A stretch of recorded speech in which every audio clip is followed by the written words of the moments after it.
ક્ષત્રિય સમાજની સ્ત્રી વિશે જે બોલે છે એ બહુ નિંદનીય કહેવાય, કારણ કે જેમણે જોહર કરેલું છે ને હિન્દુ ધર્મ માટે કેટલું કરેલું છે, આ વાતમાં હું ક્ષત્રિય સમાજની સાથે છું. એક કલાકારની દ્રષ્ટિએ, એક સ્ત્રીની દ્રષ્ટિએ હું સમાજની સાથે છું. તો ભાઈ નમસ્કાર મિત્રો, ફરીવાર એક નવા વિડીયોમાં તમારું સ્વાગત છે. મિત્રો વાત કરીએ તો હાલના ટાઈમમાં મીરાબેન આહિરનો જોરદાર વિડીયો વાયરલ થઈ રહ્યો છે.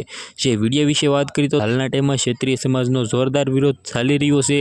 તેમાંથી જ મિત્રો વાત કરીએ તો એક આહિરની દીકરીએ ક્ષત્રિય સમાજ વિશે કહ્યું છે કે ક્ષત્રિય સમાજની સાથે હું છું. જે રીતે મિત્રો વાત કરીએ તો પરસોત્તમભાઈ રૂપાલાએ મિત્રો રોટી બેટનો વિવાદ કર્યો હતો. ત્યારબાદ મિત્રો વાત કરીએ તો હાલના ટાઈમમાં સોશિયલ મીડિયાનો માહોલ છે એકદમ ગરમ છે. આગળ મિત્રો વાત કરીએ તો હાલના ટાઈમમાં રાજકોટમાં ઘણી બધી રેલીઓ પણ નીકળી રહી છે અને હાલના ટાઈમમાં આજની પણ સૌથી મોટી રેલી હતી. આગળ મિત્રો પરસોત્તમભાઈ રૂપાલાની જ્યાં સુધી ટિકિટ કપાય નહીં ત્યાં સુધી મિત્રો ક્ષત્રિય સમાજ બેહવાના નથી અને બેને ઘણું બધું કહ્યું છે. સૌથી પહેલાં તો તમે બેનનો વિડીયો જોવો અને બધા લોકોને શેર કરો. ભાઈ જય માતાજી, જય દ્વારકાધીશ. હું છું મીરા આહિર.